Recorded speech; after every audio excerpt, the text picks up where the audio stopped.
ಇಲ್ಲ ಸರ್, ಸಂವಿಧಾನವನ್ನ ತಿರುಚಬೇಕು ಅಂತ ಪ್ರಯತ್ನ ಪಡ್ತಿದ್ದಾರೆ.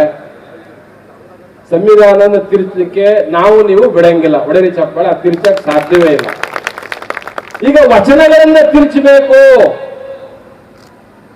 ಬಸವಾದಿ ಶರಣರ ತತ್ವವನ್ನ ತಿರುಚಬೇಕು, ಹೇಗಾದ್ರೂ ಮಾಡಿ ಒಪ್ಪಿಸ್ಬೇಕು. ಯಾಕೆಂದ್ರೆ ಸಾಂಸ್ಕೃತಿಕ ನಾಯಕ ಅಂತ ಘೋಷಣೆ ಮಾಡಿಬಿಟ್ಟಿದ್ದಾರೆ. ನಮ್ದೆಲ್ಲ ಸೈಡ್ ಹೊರಟೋಗುತ್ತೆ ಅಂತಕ್ಕಂಥ ಒಂದೇ ಒಂದು ಕಾರಣ. ಇದು ಎಲ್ಲಿಂದ ಬಂದಿದೆ ನೋಟಿಸು? ಈ ನೋಟಿಸ್ ಎಲ್ಲಿಂದ ಬಂದಿರೋದು? ಹೊಡೆದಿ ಚಪ್ಪಾಳೆ. ನಾಗಪುರದ ನಾಗರಾವುಗಳು ತಡೆ ಎತ್ಕೊಂಡವೆ. ನಾಗಪುರದ ನಾಗರಾವುಗಳಿಗೆ ವಚನಗಳ ಮುಖಾಂತರ ರಪ್ ರಪ್ ಅಂತ ಹೊಡಿಬೇಕು. ಎಡೆ ಮೇಲೆ ಹೊಡೆದ್ರೆ ಬಿದೇತೋ, ಅವೇನು ಮಾಡಕ್ ಸಾಧ್ಯ ಇಲ್ಲ. ಆದ್ರೆ ನಾವು ಅರ್ಥ ಮಾಡ್ಕೋಬೇಕಾಗಿರೋದು, ಈ ಬಸವಾದಿ ಶರಣರ ಜಾಗೃತಿ ಸಮಾವೇಶದಲ್ಲಿ ಬಸವಾದಿ ಶರಣರ ಹಿಂದೂ ಸಮಾಜೋತ್ಸವ ಅಂತಕ್ಕಂಥ ಏನು ಪದವನ್ನು ಸೇರಿಸ್ಕೊಂಡಿದ್ರಿ, ಇದನ್ನ ಖಂಡಿತವಾಗಲೂ ನಾವು ಪ್ರತಿಭಟನೆ ಮಾಡ್ತೇವೆ, ಇದಕ್ಕೆ ಧಿಕ್ಕಾರ ಹೇಳ್ತೇವೆ. ಇದು ಮಾಡ್ಲಿಕ್ಕೆ ಸಾಧ್ಯ ಇಲ್ಲ. ಯಾಕೆ ಅಂದ್ರೆ, ನೀವೇನಾದ್ರೂ ಧರ್ಮಾತೀತ ದೇಶ ನಾವು ಮಾಡಿದ್ದೇವೆ, ನೀವು ಧರ್ಮದ ಆಧಾರದಲ್ಲಿ ದೇಶ ಮಾಡಬೇಕು ಅಂತ ಏನಾದ್ರು ಸಂಚು ಮಾಡಿದ್ರೆ ಮತ್ತೆ ಈ ದೇಶ ಗುಲಾಮ್ಗಿರಿ ಹೊರಟೋಗುತ್ತೆ ಅಂತಕ್ಕಂಥ ಮಾತನ್ನ ಅವತ್ತು ಸಂವಿಧಾನ ಸಭೆಯಲ್ಲಿ ಹೇಳಿದ್ರು. ಈಗ ಏನ್ ಮಾಡ್ತಿದ್ದಾರೆ ಅವರು? ಏನ್ ಮಾಡ್ತಿದ್ದಾರೆ? ಧರ್ಮಾಧಾರಿತ ದೇಶ ಮಾಡ್ಲಿಕ್ಕೆ ಹೊರಟಿದ್ದಾರೆ. ಅದಕ್ಕೆ ಬಸವಾದಿ ಶರಣರ ಯಾವ ಉತ್ಸವ? ಇದು ಬಹಳ ಎಚ್ಚರಿಕೆಯಿಂದ ಇರಬೇಕು ನಿಮ್ಮ ತಲೆಯಲ್ಲಿ.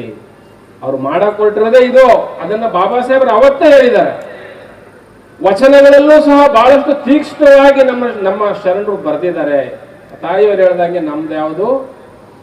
ಕೃಷಿ ಸಂಸ್ಕೃತಿ ನಮ್ದು, ಬೆವರಿನ ಸಂಸ್ಕೃತಿ ನಮ್ದು, ದುಡಿಯೋ ಸಂಸ್ಕೃತಿ ನಮ್ದು, ಕಾಯಕ ಸಿದ್ಧಾಂತ ನಮ್ದು. ಅವರೆಲ್ಲ ಬರೀ ಮಂತ್ರ ಸಿದ್ಧಾಂತ ಇಟ್ಕೊಂಡು ಮಂತ್ರ, ತಂತ್ರ, ಕುತಂತ್ರ, ಕೊನೆಗೆ ಷಡ್ಯಂತ್ರ. ಅದಕ್ಕೆ ಈ ಬಿಜೆಪಿ ಬಸವಣ್ಣ, ಕಾಂಗ್ರೆಸ್ ಬಸವಣ್ಣ, ಜೆಡಿಎಸ್ ಈ ಪಕ್ಷಗಳಿಂದ ಮೊದಲು ಬಿಡುಗಡೆ ಮಾಡಬೇಕು ಬಸವಣ್ಣವ್ರನ್ನ. ಇವ್ರು ಹಿಡ್ಕೊಂಡ್ಬಿಟ್ಟಾರೆ ಸರ್. ಏನ್ ಇವ್ರೊಂದು ಪಕ್ಷದ ಫೋಟೋ ಹಾಕೊಳ್ಳೋದು, ಅವರೊಂದು ಹಾಕೊಳ್ಳೋದು, ಇವರೊಂದು ಹಾಕೊಳ್ಳೋದು. ಈ ಅಂಬೇಡ್ಕರ್ನು ಹಂಗೆ ಮಾಡಿರೋದು. ಕಾಂಗ್ರೆಸ್ ಅಂಬೇಡ್ಕರ್, ಬಿಜೆಪಿ ಅಂಬೇಡ್ಕರ್. ಮೊದಲು ಈ ರಾಷ್ಟ್ರೀಯ ಪಕ್ಷಗಳೇ ಈ ದೇಶಕ್ಕೆ ಅಪಾಯ. ರಾಷ್ಟ್ರೀಯ ಪಕ್ಷಗಳೇ ದೇಶವನ್ನು ನಾಶ ಮಾಡ್ತಾರೋ. ಈ ರಾಷ್ಟ್ರೀಯ ಪಕ್ಷಗಳು ದೇಶ ಹೆಂಗ್ ನಾಶ ಮಾಡ್ತೇವೆ ಅಂತ ಗೊತ್ತಾಯ್ತಲ್ಲ. ಈಗ ಗೊತ್ತಲ್ಲ ನಿಮ್ಗೆ? ಹಿಂದೂ ಅಂತಕ್ಕಂಥ ಪದ ಯಾವುದೋ ಒಂದು ಮನೆತನಕ್ಕೆ ಸೇರಿದ್ದಲ್ಲ, ಅಖಂಡ ಭಾರತ ದೇಶಕ್ಕೆ ಸೇರಿದ್ದು. ಅದು ಯಾರಾದರೂ ಬಳಸಬಹುದು, ಎಲ್ಲರಿಗೂ ಅಷ್ಟೇ ಹಕ್ಕಿದೆ. ಹಾಗಾಗಿ ಅವ್ರು ತೆಗಿಯಂದಕ್ಕೆ ನಾವೇನು ಅವ್ರ ಮನೆತನದ ಖಾನ್ದಾನ್ ಹೆಸರು ತೊಗೊಂಬಂದು ಇಲ್ಲಿ ಇಟ್ಕೊಂಡಿಲ್ಲ. ತೆಗಿಯಂತೆ ಅವ್ರು ಹೇಳ್ಯಾರ ಅಂತ ಅನ್ನೋಕ್ಕಿಲ್ಲ. ಅವ್ರ ದಿವ್ಯ ದೃಷ್ಟಿಗೆ ಹೆಂಗೆ ಕಂಡತ್ತೋ ಗೊತ್ತಿಲ್ಲ ನಮಗೆ. ನಾವು ಯಾವ ದಂಧೆನೂ ಮಾಡೋಕತ್ತಿಲ್ಲ. ನಮ್ಮ ಧರ್ಮ, ನಮ್ಮ ಸಮಾಜದ ದಂಧೆ ಏನೈತೆ ಅದನ್ನಷ್ಟೇ ಮಾಡೋಕತ್ತೀವಿ ನಾವು. ಅದನ್ನು ಬಿಟ್ಟರೆ ನಾವು ಯಾವ ತಲೆ ಹಾಕ್ಕೊಂಡಿಲ್ಲ. ಇದು ಶುರು ಮಾಡಿದ್ದೆ ಅವರು. ನಾವು ಯಾರು ದೇವ್ರನ್ನ ಬೈಯಕ್ಕೆ ಹೋಗಿದ್ದಿಲ್ಲ, ಯಾವ ಜಾತಿನ ಬೈಯಕ್ಕೆ ಹೋಗಿದ್ದಿಲ್ಲ, ಯಾವ ರಾಜಕೀಯ ಪಕ್ಷದವ್ರನ್ನ ಬೈಯಕ್ಕೆ ಹೋಗಿದ್ದಿಲ್ಲ. ನಮ್ಮ ಹಿರಿಯರು, ನಮ್ಮ ಗುರುಗಳು ಏನು ಕಲಿಸ್ಕೊಟ್ಟಿದ್ದಾರೆ ಅದನ್ನಷ್ಟೇ ನಾವು ಮಾಡ್ಕೊತ ಹೊರಟಿದ್ದೀವಿ. ಬೈಯೋ ಪದ್ಧತಿನ ಶುರು ಮಾಡಿದ್ದೆ ಅವರು. ನಾವು ಯಾವುದೋ ಹೊಸದು ಹೇಳಕತ್ತಿಲ್ಲ. ಹೊಸದನ್ನು ತಂದು ತುರ್ಕಕತ್ತಿರೋರು ಅವರು. ನಾವೆಲ್ಲ ನಮ್ಮ ಪುರಾತನ ಸನಾತನವಾಗಿರ್ತಕ್ಕಂಥ ಆಚಾರ ವಿಚಾರಗಳು ಏನಿದಾವೆ ಅವನು ಮಾತ್ರ ಹೇಳ್ತಾ ಇದ್ದೀವಿ. ವಚನಾಂಕಿತವನ್ನು ತಿರ್ಚಿದವರು ಮಾಡಿದಾರೆಲ್ಲ ಅವರೇ ಅದಾರ.